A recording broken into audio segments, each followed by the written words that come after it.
Bismillahirrahmanirrahim. Assalamualaikum warahmatullahi wabarakatuh. Alhamdulillah. Musalli wa sallim ala sayyidina Muhammadin bil lisani jami'ati fi hadratil wasi'ah. Salatan tamuddu biha jismi min jismihi wa qalbi min qalbihi wa ruhi min ruhihi wa sirri min sirrihi wa ilmi min ilmihi wa amali min amalihi wa khuluqi min khuluqihi wa wijhati min wijhatihi wa niyyati min niyyatihi wa qasdi min qasdihi wa ta'udu barakatuhu alayya wa ala awladi wa ala ashabi wa ala ahli asri ya nur ya nur ya nur ija'alni nuran bihaqqin nur. Alhamdulillah, Allah subhanahu wa ta'ala masih memberikan kesehatan dan kekuatan sehingga saya dapat beraktivitas sebagaimana mestinya dan juga bisa menyapa para sahabat-sahabatku di manapun kalian berada melewati media ini. Semoga kalian selalu dalam keadaan sehat walafiat dan segala hajat-hajatnya Allah kabulkan. Yang sakit semoga cepat sembuh, amin ya rabbal alamin. Sahabatku, mari kita tonton video ini di mana Gus Wafi menjelaskan siapa sebenarnya Ustadz Qori, sekaligus dijelaskan oleh pengikutnya Ustadz Qori. Luar biasa ini sahabatku ya.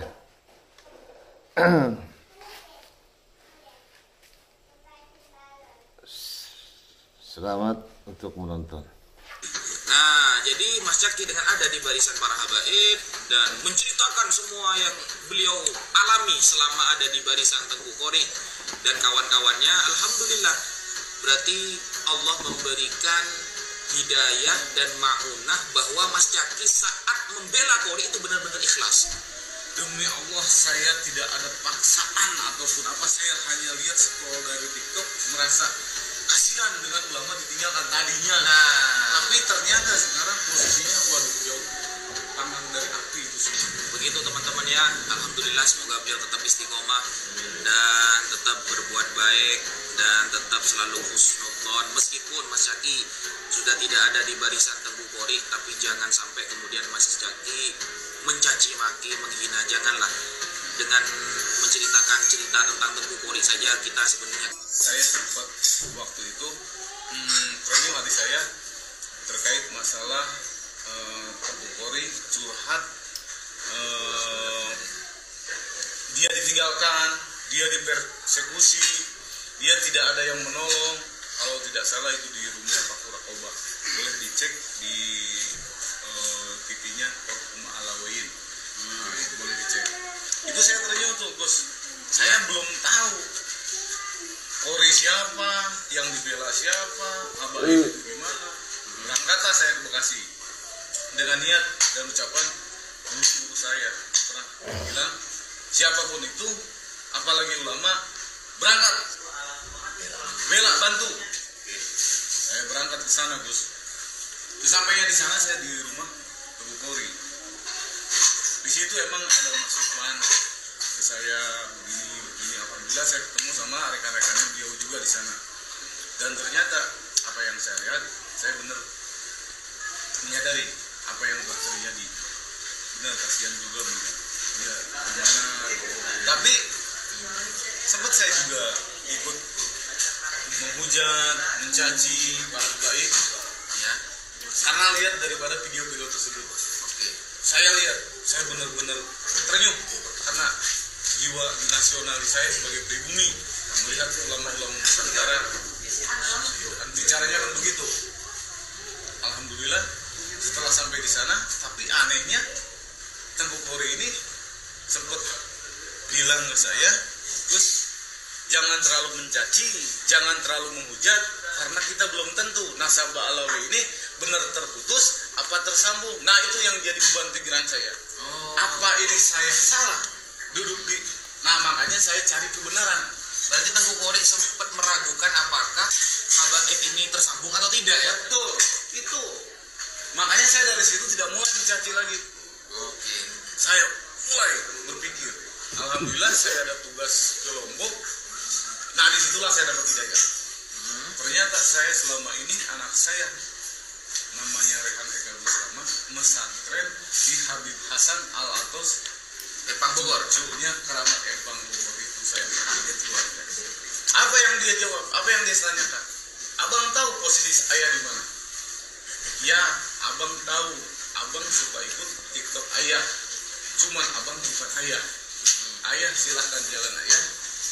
Abang jalan abang. Abang udah didoktrin. Ayah salah. Ayah yang sudah didoktrin secara tidak langsung lihat video-video tersebut. Itu saya kaget luar biasa. Tapi bener ya kalau Tengku Kori itu punya pesantren? Betul.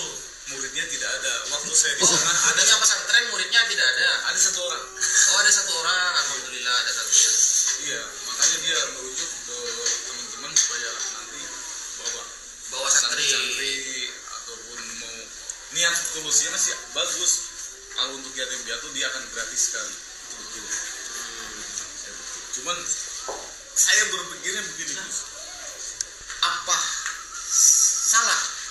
Apa saya tidak benar dengan posisi saya sekarang? Karena saya sudah melihat dan menyaksikan apa yang menjadi kebenaran itu menurut diri saya, apa yang saya alami dan saya rasakan. Saya mau bertanya sama Gus. Nah, sebelum Al-Fakir menjawab, Mas Caki, ketika kemudian Mas Caki Allah berikan hidayah dan kembali membela para habaib setelah sangat dekat dengan Tengku Kori dan melihat ternyata Tengku Kori ini sering mencaci, menghina, memaki, apa pendapat Mas Caki? Kalau menurut saya, kalau untuk ulama kayaknya entar dulu. Tapi kalau untuk dibilang kepribadian ganda, kayaknya iya deh. Oh, Tengku Kori itu Iya, karena kalau marah besok dia lupa. Itu yang saya perhatikan. Masa ulama kok mana-mana bawa cerulit? Gimana itu? Bawa cerulit? tukang kebun kali. Nggak tahu, Gus. Itu yang saya perhatikan selama ini. Oke. Bismillahirrahmanirrahim. Jadi sesuai pengakuan Mas Caki bahwa Tengku Kori ini juga memiliki kepribadian ganda, teman-teman. Besok A, sekarang Z, sekarang B, besok K, kan begitu. Sehingga Mas Caki yang dekat saja bingung. Sebenarnya ini ulama atau apa, kan seperti itu. Awalnya menganggap ulama, makanya membela habis-habisan. Betul. Ternyata jauh dari kata tersebut. Nah, untuk jawaban dari pertanyaan Mas Caki, apakah kemudian Mas Caki ketika dikatakan, oh ini pengkhianat, sekarang bela habaib untuk mencari uang lah, untuk mencari sesuap nasi lah, maka itu hanya sebuah framingan. Hanya sebuah framingan. Kenapa saya katakan seperti itu? Rasulullah Shallallahu Alaihi Wasallam itu sudah mengatakan, la yambaghi lil muslim ayyakuna lahu ta'an, ayyakuna ta'anan wala la'anan. Tidak boleh bagi umat Islam itu mencaci, melaknat, menghina, memaki. Tidak boleh.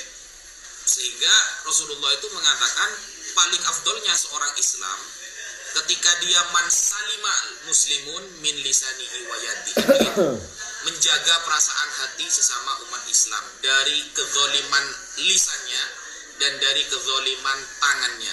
Sehingga ketika Allah jadikan Mas Caki ada di barisan para habaib, kita doakan pertama semoga istiqomah, semoga hatinya tidak berubah. Dan perlu diketahui Mas Caki bahwa para habaib itu tidak sama seperti Rasulullah.